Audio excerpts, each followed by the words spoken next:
Republicans are questioning their confidence in Pete Hegseth. That's where we're starting the 7 from the Washington Post. I'm Hannah Jewell. It's Thursday, December 4th. Let's get you caught up with today's 7 stories. The Defense Secretary is under increasing scrutiny. Last week, the Post reported that Hegseth gave a spoken order in September to kill the entire crew of a vessel in the Caribbean. Since then, various members of the Trump administration have offered different explanations of that strike on alleged drug smugglers.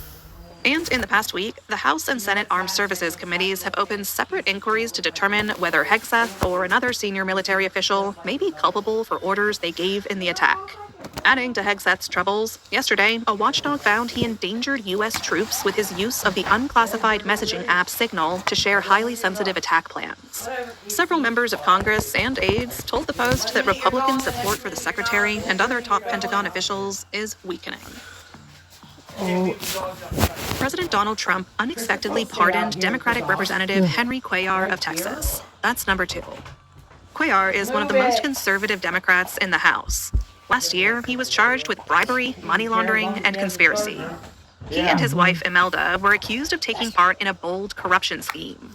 Cuellar allegedly promised to wield his power as a U.S. congressman to advocate for his benefactors. Yesterday, Trump pardoned them both. He said the investigation was un-American and accused Democrats of trying to, quote, destroy and decimate anyone who dares to oppose their far-left agenda. Cuellar spoke to reporters on Capitol Hill after news of the pardon. First of all, I want to thank President Trump for this action that he took.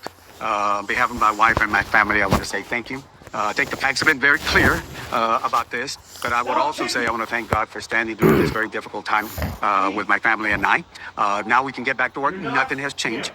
We will continue working hard. Within hours of the pardon announcement, Cuellar filed the paperwork to run for re-election in 2026 as a Democrat.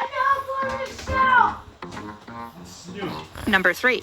Federal vaccine advisors will vote today on changing the childhood vaccination schedule. The advisors, picked by Health Secretary Robert F. Kennedy Jr., will decide on lifting a recommendation for all newborns to get the hepatitis B vaccine. The panel is weighing a recommendation to give the vaccine at birth only for infants born to infected mothers and to delay the first dose for others. Medical associations urge retaining the universal recommendation to ensure nobody lacks protection from the highly infectious virus. Hepatitis B can cause serious lifelong liver disease, cancer, and death. Some critics say adopting the change would also stoke parents' fears about the shots, which have been shown over decades to be safe and effective. Number 4. A newly released trove of photos exposes Syria's former killing machine.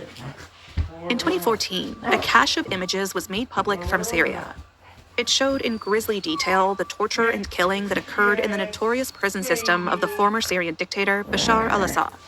It made global headlines, contributed to war crimes convictions in Germany, and led to sanctions against the Assad regime in the U.S. But a new trove of 70,000 photos shows that did nothing to stop the Syrian state's mass arrests, torture, and killing of its opponents and others. Among the newly released photos, which were leaked by an ex-military officer, are images of more than 10,000 people who died in detention or after they were transferred from detention to military hospitals. The photos encompass Assad's last decade in power. He was ousted by rebels nearly 1 year ago.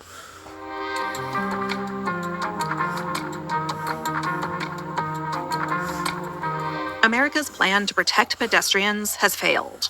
That's our 5th story. Vision Zero is a national initiative to stem traffic deaths. Since the Obama administration, the federal government has encouraged cities to adopt measures in engineering, vehicle standards, and police enforcement to save lives. But a post-analysis reveals that the program has faltered in city after city. It has been derailed by driver opposition and a lack of money, even though life-saving measures such as lower speed limits and more pedestrian crossings can be relatively inexpensive. The Post looked at data from 27 cities and found that all but one now have the same or higher pedestrian death rates than before they adopted Vision Zero. In our newsletter today, you can look up all the pedestrian deaths in your city from 2021 to 2023 and see if you live near a danger zone. Number 6. Amazon could cut ties with USPS and build its own delivery network. For a long time, Amazon has been a top customer for the U.S. Postal Service. The company has provided USPS with more than $6 billion of annual revenue in 2025, according to people familiar with the matter. That's an important source of income for USPS, which posted multi-billion-dollar losses in 9 of the past 10 years. But formal talks to renew a deal have largely concluded without one, according to people who spoke with the Post anonymously. They told us that Amazon is preparing to start its own delivery network, and that could be disastrous for the Postal Service. Full disclosure before we go, Amazon founder Jeff Bezos owns the Post. And at number 7, wearing pajamas to the airport is now a political statement. Last month, I told you about a video featuring Transportation Secretary Sean Duffy. He told air travelers they should dress with respect, hearkening back to a golden age of travel. Well, it seems that some people aren't convinced.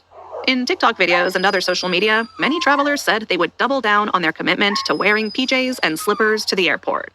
One comedian, Kat Sullivan, took another strategy. She decided to take the directive a little too literally. She wore a long gown with an old Hollywood feel to the airport, which turned out to be a little too cold once she got to Wyoming. The overall vibe among critics is that the indignities of air travel today, with its delays, fees, and minimal service, are not actually deserving of your finest clothes. All right, you're all caught up. We have been loving looking at the Seven's Spotify Wrapped. It turns out the Seven was among Spotify's most shared podcasts. We love to hear that, so keep doing it. We were also among the longest listened to shows and the most commented on shows. You guys clearly have a lot of opinions. Good for you. And we hope we made it to your Spotify Wrapped. Let us know if we did. Email us at the7pod@washpost.com. That's the number 7. I'm Hannah Jewell. I'll meet you back here tomorrow. With that being said, ladies and gentlemen, please like, comment, share, subscribe, and enjoy. For more legal breaking news that you need to know about, more to come soon.